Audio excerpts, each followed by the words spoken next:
Como son las 12:10, voy a pasar directamente. Si tenemos a, creo que el nombre es Ana Luisa. Ana Hola, Lucía. Ana Ah, Lucía. sí. Ana Lucía, Gracias. Ana Lucía. En tu caso fue muy interesante. A ver, pongamos el primero, porque lo primero que noté fue eh, Marte como muy determinante en tu carta. Marte, me diste la hora 2:17, que es la que tu mamá te ha dicho. Y entonces yo al ver la carta con 2:17, vi a Marte muy potente en la sexta casa y hice una pregunta también como suelo hacer para tratar de ver si voy bien. Y bueno, en este caso, Marte podía denotar enorme vitalidad y excepcional salud. Y dijiste que no en particular. A lo mejor tienes buena salud como todo mundo, pero no así algo excepcional y energía extraordinaria. Ah, luego pregunté, bueno, entonces si no es eso, la experiencia de subir a las cimas de lo que sea, de no tener competidores, de siempre y vencer a tus competidores sin ninguna dificultad. Y también dijiste que no en particular, entonces pedí confirmar la hora, porque ya dije, no, esto no me late. Y entonces ya dijiste que no era 2:17, si nos guiamos por el acta es 12:17, que es muy fácil confundir, ¿no? 12 y 2. Pero esas 2 horas hacen que Marte se mueva a la séptima casa. Entonces, mi primera pregunta fue si hay alguna dificultad en o para el matrimonio, y Luz nos comunicó que simplemente no hay matrimonio. Entonces, eso me confirmó que sí, son las 00:17, tu hora de nacimiento.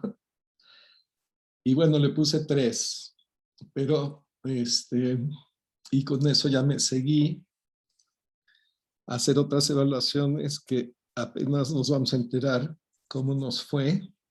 No tienes que ser tan generosa como ES, ¿eh?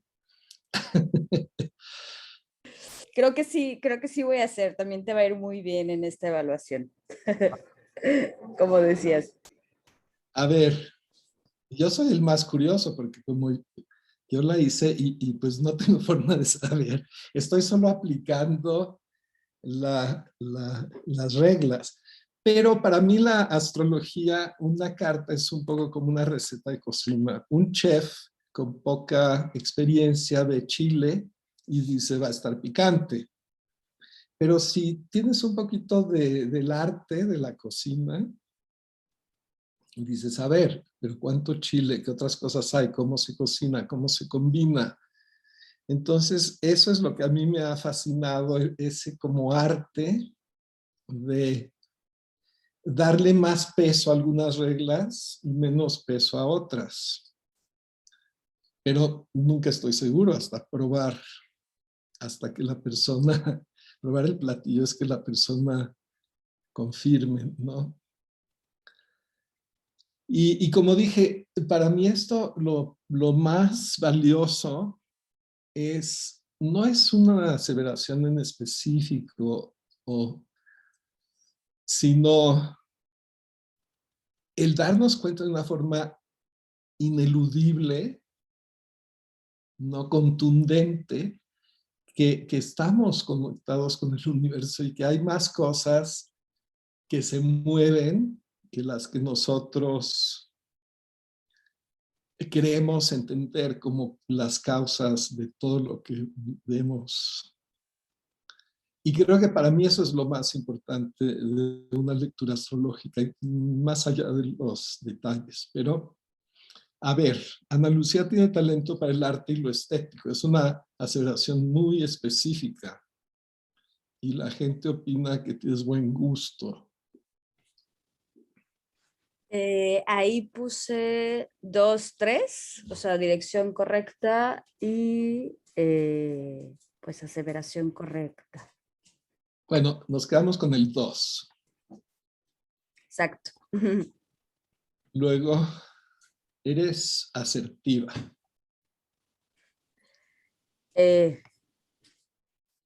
También, o sea, puse 3 porque creo que es algo que trato o trabajo en eso. Seguro a veces no lo soy, pero puse 3 porque sí, en lo común, en lo cotidiano trato de, o siento que lo hago. Bueno, asertiva es como que te afirmas lo que quieres, y algunos incluso te llegan a percibir como hasta agresiva a veces. Sí, ahí también puse dirección correcta, porque eso es algo que me ha sorprendido. Me ha sorprendido porque me han llegado a decir como que, ay, qué agresiva o por qué. Yo la verdad no, no me considero hasta que me dicen y me sorprende. Entonces, pues sí, supongo que ¿Qué le sí, ponemos? 2. ¿2 prefieres que O 3? 3 también. Es que es poco, o sea, es como en momentos muy específicos. O sea, Dámosle 2. Ok, muy bien. Por naturaleza eres optimista. 3. Ok. Pero eres muy práctica con los pies en la tierra. 3. Profesionalmente se te presentan buenas oportunidades y te va bien. Ahí puse dirección correcta porque en cuanto a buenas oportunidades profesionales, sí, siempre, o sea, desde hace un par de años, cosas que me gustan, cosas que impactan en la parte profesional positivamente, eso seguro, sí, 3, y le va bien, lo puse entre comillas porque quisiera que me fuera mejor económicamente, o sea, a lo mejor como en la parte curricular y de experiencia y aprendizaje, excelente, todo muy bien, como trabajos increíbles, jefes increíbles, proyectos maravillosos, pero en la parte económica, pues quisiera que todo eso que es increíble de un lado, pues fuera también en la parte económica. Bueno, pongámosle 2 y me llamas en el futuro cuando se convierta en... Perfecto. Se te podría describir como una visionaria romántica. ¿Qué quiere decir eso? Que tienes una noción bastante clara de lo que es ideal o de la utopía. 3. Eso, de hecho, es como una de tus cosas más definitorias. Esta me hubiera llamado la atención si no fueron 3, así como 3, 3, 3. 3, 3. Pero también eres más consciente que nadie de las duras realidades de la vida. 3 puse. Con los pies en la tierra. Ok, 9. 3, entonces 10.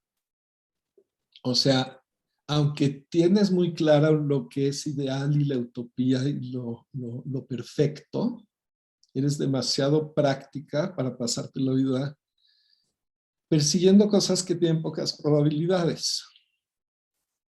3 también puse. Esto es porque tienes a Neptuno con Saturno.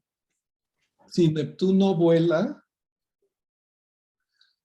o sea, Neptuno es lo ideal y Saturno es la disciplina. Y los tienes muy cerrados, muy pegados. Entonces, por eso ves un eco en las cosas que digo, donde Ok. hay esto, pero está el contrapunto. El siguiente es que tienes un sentido muy claro de la divinidad como algo presente y eterno. Ahí puse, tal cual puse 2,3, porque sí, completamente de dirección correcta. No, pero nos quedamos con el 2. Bueno, perfecto. En la medida en que tienes eso muy claro, el contrapunto es que no te dejas guiar por la religión organizada, o las convencionalidades o la tradición. Sí, 3. Sí, a lo mejor te está confundiendo la palabra Dios, es muy grande. y decir que lo tienes muy claro es como, yo también pondría 2. Es como mucho, darle mucha crema a tus tacos. Sí. Pero la palabra tiene acepciones muy pesadas, muy fuertes a veces, ¿no? Entonces, pero 13, nos quedamos en el 11 con el 2. 13, tu espiritualidad es tan intrínseca que no es obvia a los demás. Por eso hay que tienes los pies muy bien plantados en la tierra. Puse 3. Me dieron tu nombre, entonces yo pedí sin nombre, pero como vi tu apellido, me imagino que eres familiar de Luz. Sí. No sé si le ha costado trabajo convencerte de practicar la meditación o no, No, ya lo convencí. Ya me convenció. pero costó trabajo. ¿Cómo ves, Andrea? Pues no fue de inmediato, eso sí, no. No. Sí, sí. No, no, sí, costó un poquito. ¿Qué le pondrías al 14? 1, 2. El 14 justamente lo puse con asterisco porque tenía una duda. O sea, dice, podría tener poca inclinación para practicar técnicas de superación personal o metafísicas. Y más bien, como para el tema de superación personal y eso metafísica, soy súper renuente. O sea, es como no. Sí, no me hables Ajá. de Entonces, eso. exacto, como, ok, exacto. Entonces, Casi como pose, como superficial. ajá, exacto, justamente. Entonces puse 3 pensando en que sí es muy poca inclinación hacia eso, pero no sé si entendí bien la pregunta o era al revés. No, esa la entendiste bien. Ah, perfecto. Entonces sí, muy poca inclinación hacia técnicas de superación personal. Bueno, pero metafísicas o espirituales también caería ahí. Y sí te convencieron, Sí, entonces no es 3, es por lo menos 2 a lo mejor. 2. Ok, 2. Sí, también tengo 2,3. Y el No, asterisco. nos quedamos con el 2 para que no nos critiquen de echarnos mucha crema a los tacos. Y por esa espiritualidad que tienes, o sea, aunque no te, o sea, cuando te dicen, piensa positivo y todo eso, tú subes los ojos y dices, ok, hazlo tú. Déjame, Completamente. déjame tranquila. Pero eres una persona muy estable, no te interesa ni el alcohol ni las drogas. 3. Que tu vida se podría definir como una lucha constante entre lo perfecto y lo factible. Sí, 3. Esta también es como muy, así como si hay que definirte en una frase. Y tu madre me interesa. O sea, esto me hubiera gustado preguntártelo, pero como tengo que hacer una aseveración, me aventé a decir que tiene muy buen intelecto, o sea, razona muy bien, o es intelectual. Pues sí, mi mamá empezó tal cual su carrera, su primera carrera fue filosofía, entonces sí, le encanta Ya, la ya, parte de la intelectualidad. ya gané. Pero no, pero ibas a decir algo más. Iba a decir, tiene una condición racional, entonces es complicado, pero 100% sí, o sea, totalmente le encanta la filosofía, después se metió a psicología y pues sí, 100%, 3. ¿Y qué es lo complicado? Que tiene una condición de salud mental. Entonces es complicado como aterrizar todas esas ideas, pero sí, o sea, 3 totalmente. Bueno, y tú misma puedes encontrar gran satisfacción y plenitud en actividades de intelectual. 3. Oye, muchísimas gracias, ¿eh? Muchísimas gracias a usted y a todos ustedes, a todas. Qué padre. Y queda pendiente que me llames cuando ya te vaya bien en el lado económico. Ojalá sea pronto, muy pronto. Pero sí, tienes muchas oportunidades, ¿verdad? Te vienen así como... No eres de las que vino el tren y se fue, sino que viene otro tren y otro tren y otro tren. Sí, sí, justamente. Que a veces eso es un poco problemático porque entonces, No sabes ni qué escoger. sí, o siento que voy, justamente como se abre una oportunidad tras otra, a veces siento que incluso ni siquiera puedo como sentarme a decidir y entonces solo voy, perfecto, y me subo. Perfecto, ahí voy. Entonces a veces digo, ok, creo que tengo que parar y decir no a esto, aunque suene increíble, para poder, justamente para poder mejorar la otra parte económica, ¿no? Porque normalmente son cosas increíbles, pero Bueno, que es un buen problema. es un buen problema. Sí, eso definitivo, sí. Tienes los dos lados. Tienes esa cosa de que se te presenta y ves, vislumbras algo maravilloso. Pero tienes los pies muy bien puestos en la tierra. Sí. Es un placer, un gusto conocerte, un privilegio Igualmente. en ambos. Muchísimas gracias. Gracias por dejarme entrar a través de este método en su vida y por querer compartirlo con los demás. Y siendo las 12:30, llegamos al final oficial, pero yo me quedo y todos los que se quieran quedar, podemos comentar un poquito, ver qué preguntas, comentarios. Ya, hoy ya no hubo tiempo y es la última sesión de esta primera temporada de la intersección y ya no hubo tiempo de hablar ahora porque dijimos, por un lado, los antiguos nos dan más determinismo, pero por otro lado nos dan más libertad. Bueno, yo me quedé con el ojo cuadrado por la exactitud de ante unas personas que no conoces y que lo puedes ver en el mapa, ¿no? Pero me parece que lo más rico de eso es ahora hablar, regresar al principio, ¿no? Entonces, podemos concluir que nacemos predeterminados a ciertas tendencias, pero realmente tenemos la libertad de movernos a través, o sea, de movernos de esas tendencias, o vamos a estar siempre ligados a ese mapa en el que nacemos. Pues no sé. Lo que es indudable es que sentimos que tenemos libertad y que sin esa sensación de libertad el horóscopo no es completo. O sea, es como un poema. Si no lo lees, el poema no existe. El poema solo existe hasta que alguien lo escucha.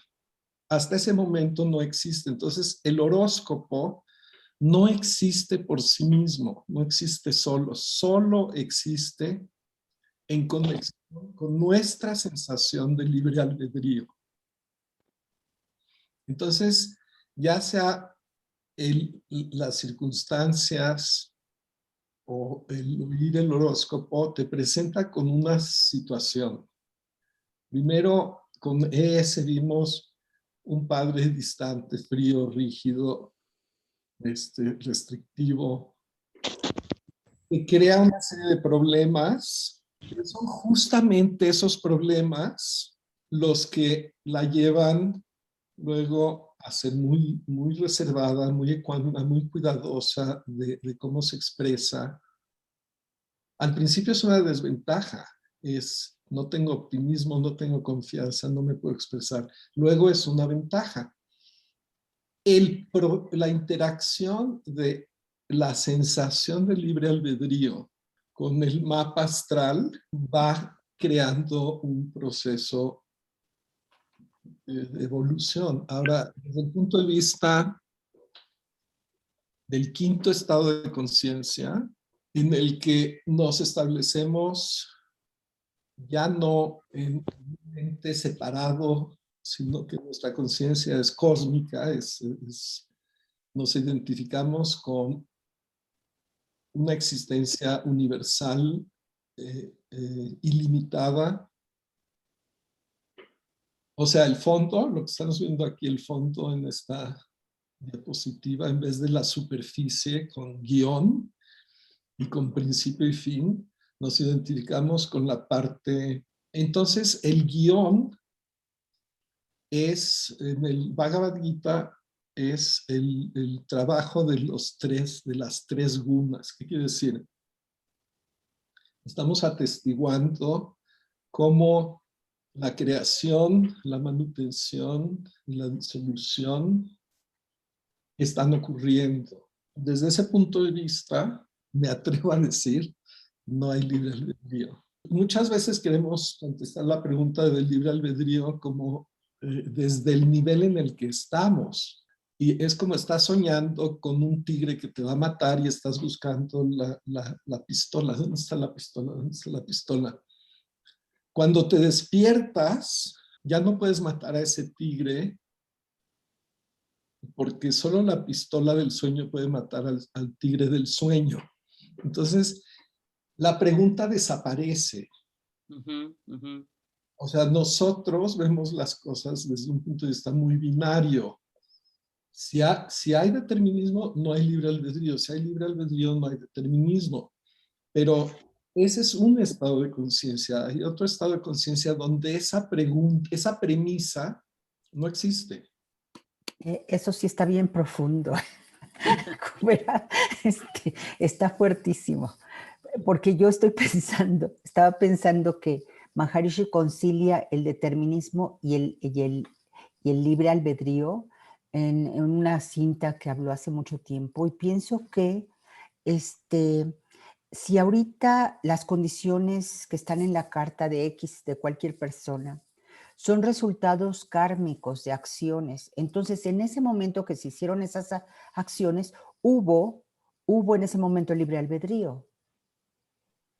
Y por otro lado también Maharishi nos dice que no nos llega el sufrimiento, o sea que ese sufrimiento es nuestra carta que escribimos. Entonces de alguna manera escribimos una carta y aunque sea en este plano sí existe las dos cosas, el libre albedrío de escribir la carta y el determinismo de que pues ya nos llega la carta que escribimos, ¿no?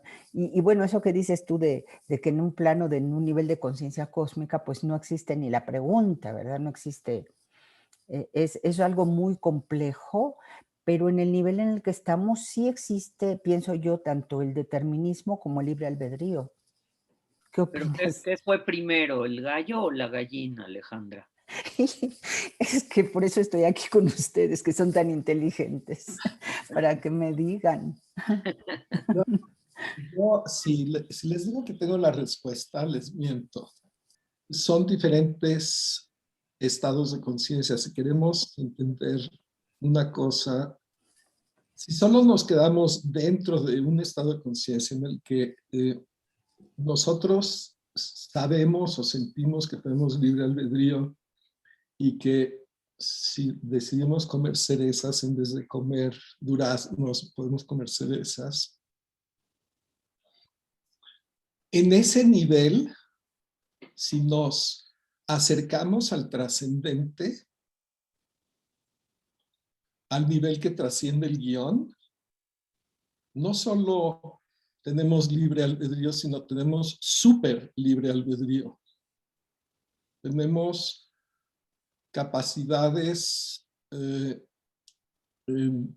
extraordinarias de ver cosas que normalmente no se pueden ver con los ojos cerrados, de desafiar la fuerza de gravedad.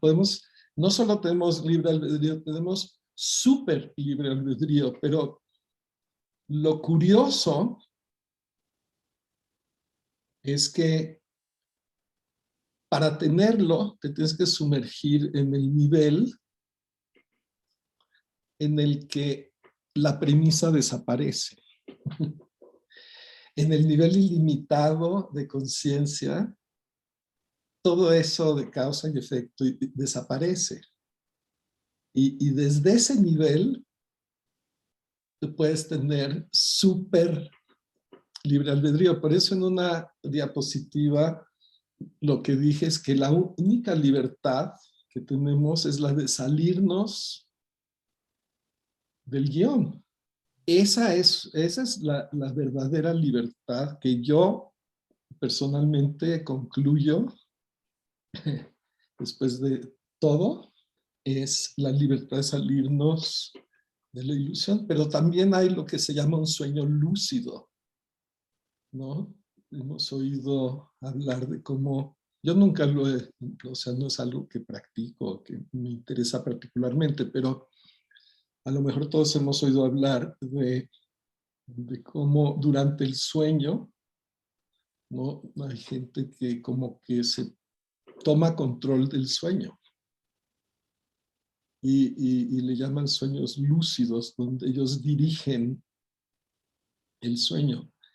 Y si aceptamos que el estado de vigilia es la ilusión de Ishwar, sí, podemos tener una ilusión lúcida en la cual el libre albedrío se ejerce todavía más que como se ejerce comúnmente, pero sigue estando dentro de la ilusión.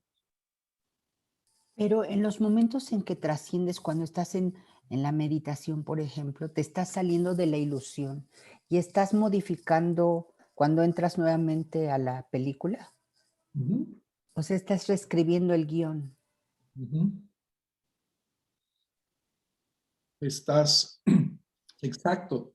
Llega siendo un nuevo personaje también, ¿no? Después del trascendente. Sí, ahí el individuo se torna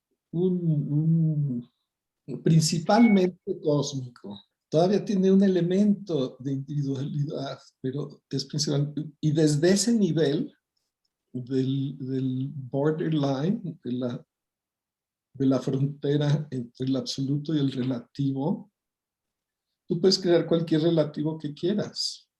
Uh-huh. Algunos físicos dirían, sí, porque la mecánica cuántica nos enseña que donde pones la atención, cristalizas esa realidad. Hoy en día hay otra teoría que está más de moda entre los físicos. De hecho, las encuestas muestran que hay más físicos que se suscriben a la otra teoría. ¿Cuál es la otra teoría? Porque la primera es muy descabellada, ¿verdad? Que con la atención creas una realidad. No, esta es mucho menos descabellada. Se llama de los múltiples mundos. Y lo que postulan es que todas las posibilidades ya existen físicamente y tú te conectas con un universo o con otro. Entonces, bueno, ya estamos más contentos porque en este mundo materialista es más fácil. Digo, no lo digo como críticas, sino como hábito, ¿no? En el que estamos habituados a darle mucha realidad a lo físico.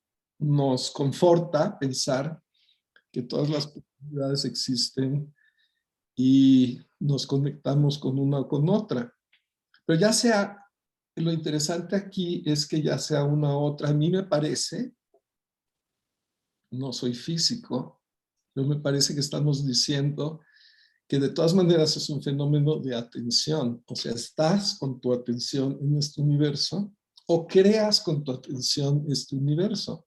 Pero en todo caso, es la atención el fenómeno que cambia el guión, cambia la ilusión, cambia la película.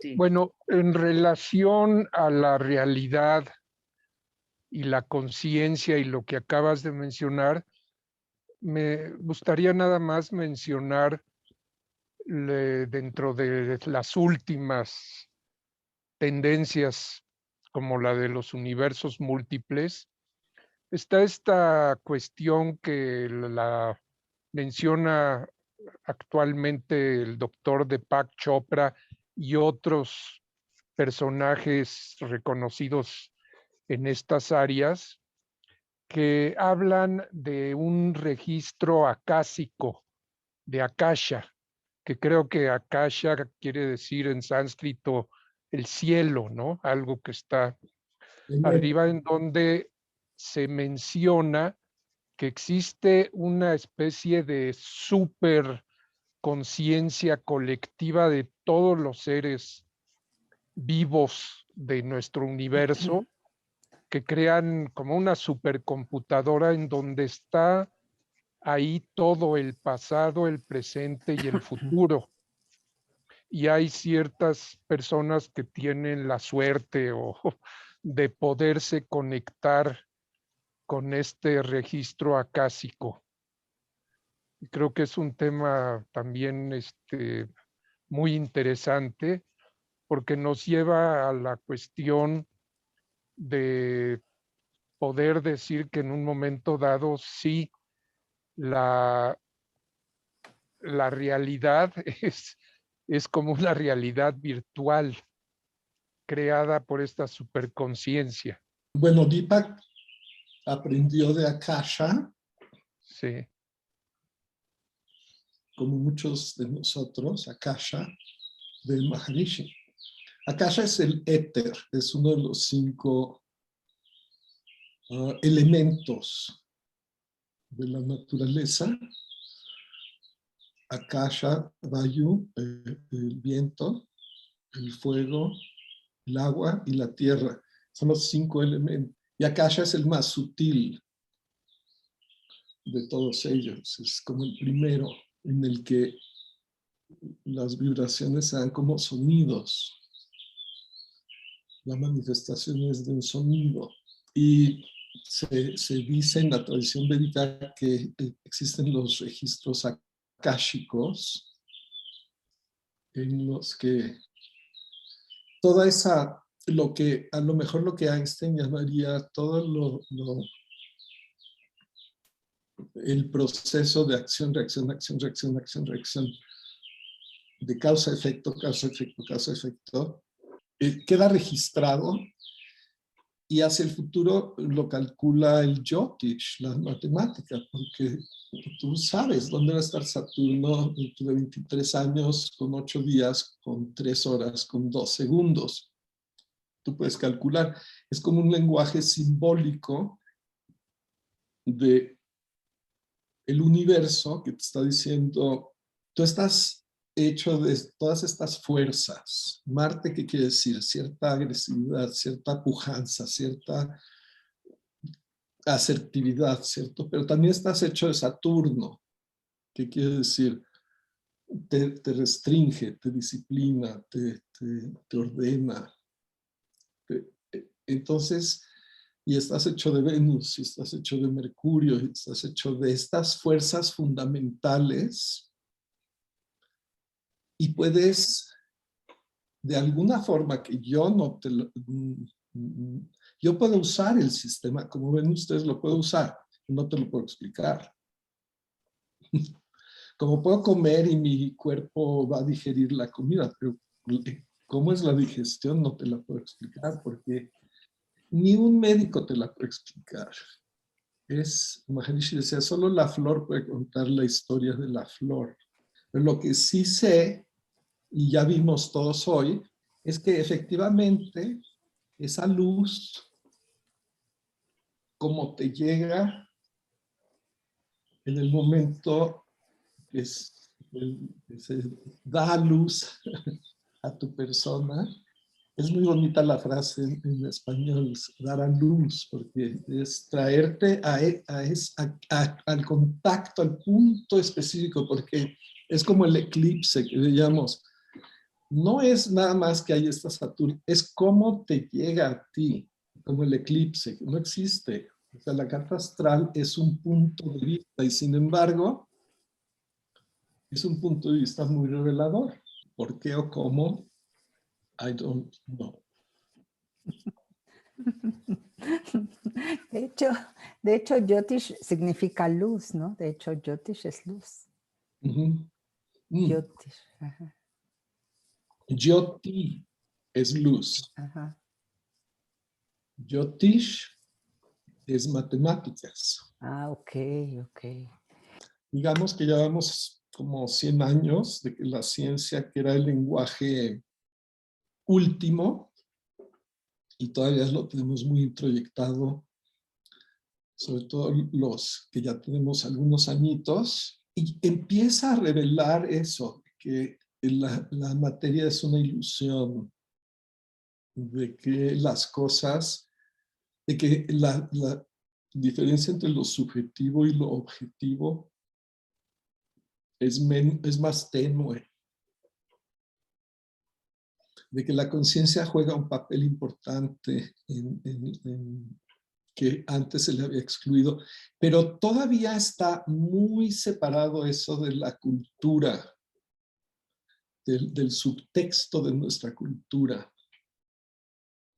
Todavía nos sentimos básicamente separados unos de los otros, mientras que ya nadie siente que el sol sale y se pone. Todo el mundo dice, bueno, lo vemos salir y poner, pero obviamente no sale. Pero todavía estamos en que sí sale y sí se pone cuando hablamos de si somos, de si hay un estrato, una sustancia, un sustrato unificado de todas las cosas. Eso todavía es muy, muy abstracto. Y como decía mi hermana Flor, oímos una cosa así y decimos, ah, caray, pero es muy difícil incorporarlo, integrarlo a nuestro subtexto que guía nuestra vida diaria, porque no sabemos qué hacer con eso. Y yo creo que a partir de Jung, que empieza a hablar de los arquetipos como algo real, comienza un proceso que está muy en la infancia de rescatar, porque él dice, son arquetipos, ¿y qué son los arquetipos? Bueno, son entidades matemáticas, entidades abstractas, entidades que existen de sí. Él no dice matemáticas, pero yo la estoy comparando con una entidad matemática que no depende de nada, existe, es por sí sola, por sí misma. Y se expresa a través de un lenguaje simbólico, en los mitos y en los sueños. Aquí vimos a Joseph Campbell. Los mitos y los sueños. ¿Y qué son los mitos? Bueno, pues todo esto de Venus, Marte, todos esos son mitos. O sea, los tienes en todas las mitologías. En la griega, en la romana y en la nórdica. Y en todos los encuentras. Y la India tiene a Shani y a Surya y a Chandra. En todas las mitologías, solo que esa palabra mitología todavía está, no se puede decir que se ha redescubierto. Jung y Campbell representan, por eso los vimos aquí, porque representan un esfuerzo muy inicial del occidente de rescatar eso. Yo creo que junto con lo que la física está mostrando, de repente podemos darle más realidad a eso que llamamos mito, como un arquetipo, como una fuerza que existe de sí y que de alguna forma incide en nosotros porque somos parte del cosmos y entonces estamos hechos de las mismas fuerzas, somos polvo de estrellas. pero falta mucho, siento yo, para que eso esté introyectado en la cultura. No creo que, a menos que tengamos una confianza particular, porque somos mentadores o hemos tenido la fortuna de sentir el corazón de nuestro maestro y por lo tanto poder creer en él, no creo que nadie te vaya a decir que una astrología es más aceptada en el mundo que otra. ¿Cómo se puede salir del script aquel que no trasciende? O sea, está, está irremediablemente destinado a cumplir el script, como alguna vez creo que dijo Shakespeare, que somos títeres del destino, en algún libro. O sea, está irremediablemente destinado a cumplir exactamente el guión de la película. Es una pregunta muy interesante, porque si desde nuestro punto de vista, y no pongamos el asterisco que dice, notemos que Kubert está poniendo lo condicional, pero bueno, si desde nuestro punto de vista tenemos libre albedrío, ese libre albedrío tiene algo que ver con nuestra conciencia. Y la conciencia ya se sale de alguna forma, los pensamientos, los sentimientos, como que se salen de la materia. Alguien diría, bueno, son creados por la materia porque si no hubiera cerebro no tendrías pensamientos. Ok, pero digamos que los pensamientos y los sentimientos trascienden la materia. Pero desde el punto de vista de Maharishi, un pensamiento y un sentimiento es un objeto, sigue siendo un objeto. ¿Por qué? Porque dices, yo siento tal cosa, yo pienso tal cosa. Entonces, el yo tiene un objeto de atención. El yo, si se le permite quedarse como tal, es unificado. No tiene otro objeto de atención que la misma conciencia. Entonces, ok, si lo vemos así, un pensamiento, un sentimiento y un objeto que tocamos con la mano no son muy diferentes, son objetos de atención, unos más concretos, otros más abstractos, pero siguen siendo objetos. Pero tenemos que reconocer que son más sutiles. Un pensamiento, un sentimiento es más sutil. Esa sensación de que tenemos libertad desde ese nivel más sutil, desde ese nivel en el que decidimos, yo creo que tiene que ver con el hecho de que eso está ya más cerca de ese nivel trascendental de conciencia. Y por eso tenemos esa sensación de agencia, de autoría, pero es una libertad muy limitada. Y como sabemos por la práctica de Siddhis, cuanto trasciendes, la libertad es mucho mayor. Creo que es cuestión de qué tan cerca estás del trascendente. Y cuando estás en el trascendente, estás pleno, atestiguas todo, todo está sucediendo automáticamente. Y como que la pregunta se contesta no con la premisa que uno tenía, sino cambiando totalmente la premisa, cambiando totalmente el estado de conciencia. Como cuando te despiertas, el que se da cuenta que está soñando es muy diferente del que crees que eres al estar soñando. Hay dos tus, uno que está soñando y otro que se da cuenta que está soñando. El que se da cuenta que está soñando atestigua el sueño. Y entonces todo el ir y venir y la causa y el efecto del sueño es como un juego de niños. Es como, ok.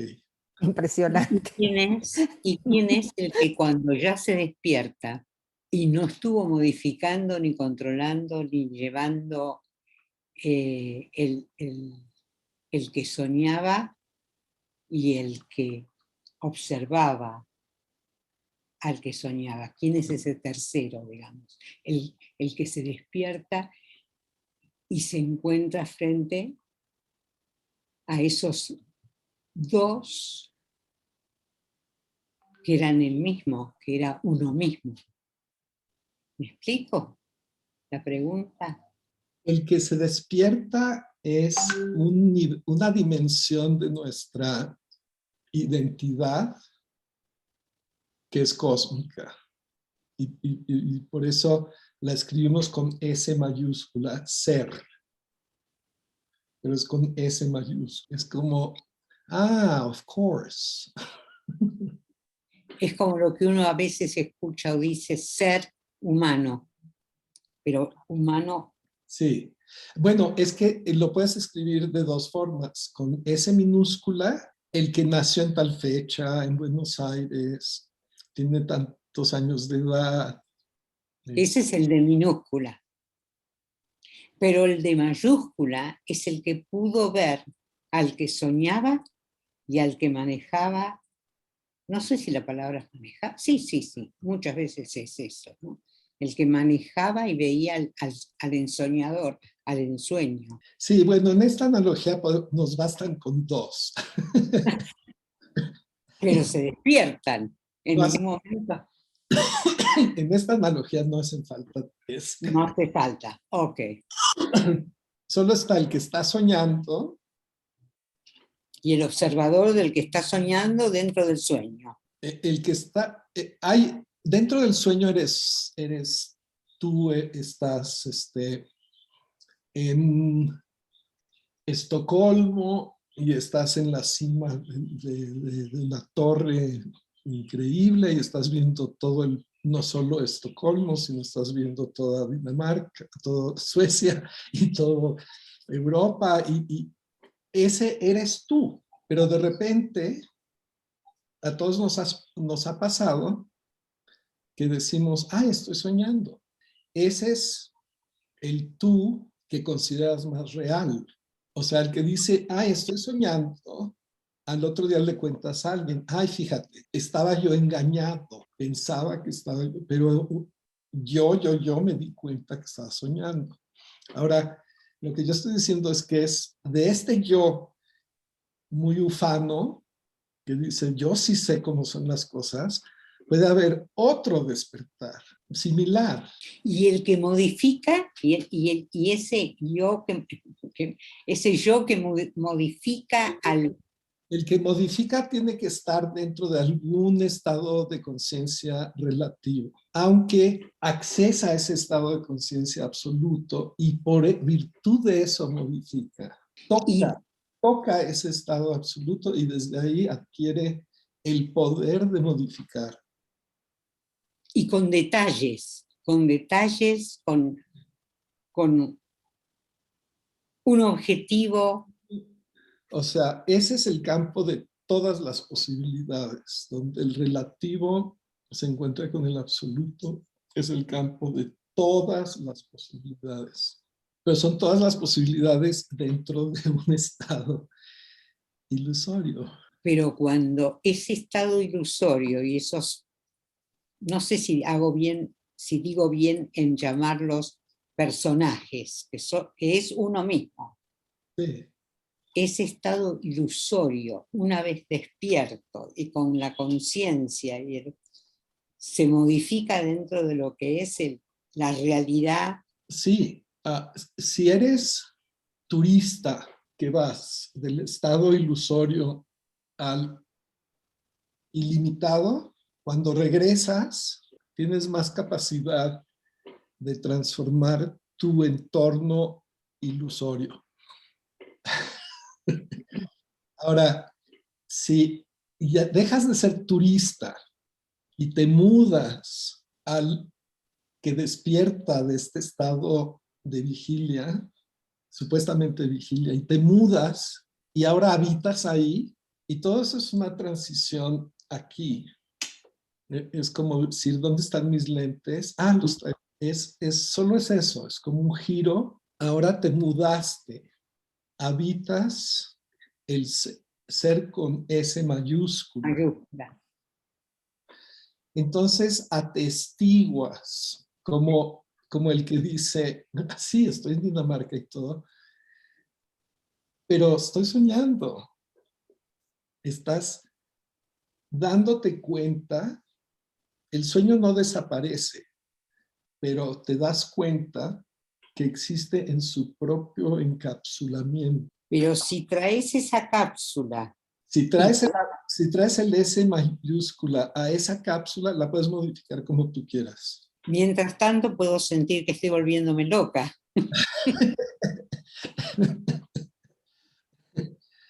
Tú no, pero Por ahí vuelvo loco a los demás. nosotros estamos hablando lo que era, ¿sí? Pero eso es lo que hacemos en Siddhis. Siddhis es la conjunción, es como una reducción de la conciencia que toca el trascendente, pero traía una intención. Entonces, cuando sale del trascendente, se satisface esa intención. Es como si trajeras, antes todas las mujeres usaban como una capucha cuando se metían a nadar, digamos que te sumerges y se queda en la superficie flotando. Ahora vuelves a salir y te la vuelves a poner, pero ahora tienes todo el poder para que se manifieste la intención. Entonces, llegas al trascendente con una intención, cuando sales, modificaste el mundo ilusorio en el que vives, porque solo turisteaste. Pero un chiste de esta práctica es que afianza más ese ser con S mayúscula. O sea, que dices, no, ya me quedé aquí. O sea, sucede. Y es un poco como esa imagen que todos hemos visto de que no sabemos si son dos caras o una copa. Sucede en la meditación, ¿no? Eres ilimitado, eres limitado. Eres ilimitado, eres limitado. Eres ilimitado, eres limitado. Son dos formas de percibir exactamente lo mismo. Y se puede saturar. Cuando eres ilimitado, lo demás es como te ríes de eso como de un sueño. Pero en el sueño se te va la vida, el tigre está por matarte. ¿Dónde encuentro la pistola para matarlo yo a él?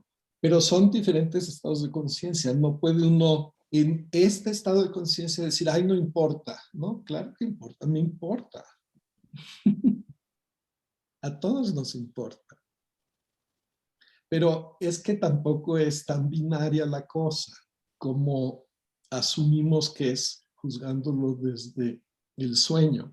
No sé, o sea, yo no tengo la respuesta. Lo único que estoy seguro es que la respuesta no es a mi pregunta. La respuesta es cuando desaparece mi pregunta. ¿Puedo preguntarte algo? ¿Qué pasa cuando en un sueño no hay un peligro? El tigre o lo que sea. Hay un descubrimiento de una situación y de una forma de resolver una situación. Y la resolución no es algo espontáneo y que te asombra. No, vas mirando cada paso y vas viendo y vas armando la situación para que ese objeto, digamos, en vez del tigre, ponerle que es un objeto que estás creando. Vos sabés cómo, y aunque vos no lo hagas, pero vos sabés cómo indicar, cómo hacer ese trabajo. Y está clarísimo. Y me está pasando mucho eso. Y nada es absurdo o que es imposible de hacer en la realidad. Todo es, yo misma me admiro de que puedo solucionar con detalles, una creación de un objeto o me despierto. O sea, antes de despertarme, estoy impresionada. En el mismo sueño, una es la que está soñando con todos los detalles y yo estoy viendo y me doy cuenta que estoy en un sueño y digo, qué bien, esto es una idea excelente, o sea, está todo muy, tengo la solución, me despierto, en ese momento, la hora, veo todo y digo, qué maravilla, ¿cómo pude armar ese sueño, verlo, felicitarla? No en la felicitación de te felicito, sino, qué bien, bueno, ahora tengo que ponerlo en práctica, a ver, ¿cómo puedo decir? En esta realidad. En esta realidad. Pero cuando esto sucede muy seguido, me impresiona mucho, pero esta realidad no es tan benéfica, digamos, en la cual puedo poner en práctica todas esas soluciones. Lo que dice Jung o otros que siguen después de Jung, porque no estoy seguro si se lo puedo atribuir a él, es que no solo tienes mensajes en los sueños y a través de un lenguaje simbólico, y en este caso ni siquiera simbólico, porque lo estás viendo sin simbolismo. Más concreto que esto fue imposible, por ejemplo. Pero te está hablando no solo el subconsciente, sino el supraconsciente. Wow. O sea, la inteligencia superior, pero es tu propia inteligencia superior. Claro. No es la de otros más superiores o superiores. No, porque es mía. Ishwar al final es Ishwar, el creador, es una expresión de tu propio ser. Solo que es la primera expresión. Entonces, cuando dices supraconsciente, es tu inteligencia superior que está encontrando una apertura en ese estado entre soñar y estar despierto para darte esa claridad. Si la pierdes cuando vas a despertar a esta realidad, pues seguramente es parte del proceso. Es que no la pierdo. El problema es que no la puedo poner en acción en esta realidad. No la pierdo. Entonces hay un conflicto, ¿no? El conflicto de... En vez de conflictuarte, obtén el poder del trascendente para que se manifieste automáticamente. Porque si tienes una idea clara y coherente y que de ninguna forma viola las leyes de la naturaleza, No. y accedes al trascendente, no hay forma de que no se materialice. La claridad es muy importante. Es clara, coherente y no causa daño. Si trasciendes, no hay forma de que no se materialice, porque ya está ahí. Solo necesita el poder organizador de las leyes de la naturaleza, como esa capucha. Sí. Está el plan, está la idea, es esa capucha. Ahora te sumerges en el agua, vuelves a salir y sales en el mismo lugar y te la pones y se materializa lo que lleva. O sea que esa capucha se vuelve a poner. O sea, no es que la pierdes. No, no, si ya hay un pensamiento claro y nítido y coherente, ya está ahí. El desapego ¿Qué tema? de acudir al trascendente, porque cuando vas al trascendente dejas todo atrás, pero, Claro. pero al regresar, ahí está. Pero la cuestión es si te atreves a ir al trascendente, porque no quieres dejar tu capucha. Nada más una cosa, me acuerdo ahorita del bellísimo, increíble cuento de Borges, de los dos que soñaron. Entonces le recomiendo a Liana, que si no lo ha leído, que seguro sí, que lo vuelva a leer. No, no lo leí Tienes que nunca. leerlo. Los dos que soñaron en Isfahán, de Borges. Es una belleza de cuento y te va a aclarar muchas cosas de lo que hablaron ahorita. Nada más. Gracias, muchas gracias. Bueno, podríamos seguirnos forever. Creo que llegamos a un punto que no lo podemos resolver, pero tampoco lo podemos dejar. Tal cual. Gracias a todos. Nos vemos en la próxima temporada. Muchas gracias a todos por asistir. Mucho cariño. A mí me da mucha, pues me da la oportunidad de pensar en estas cosas que me encantan. Entonces, gracias y hasta la próxima.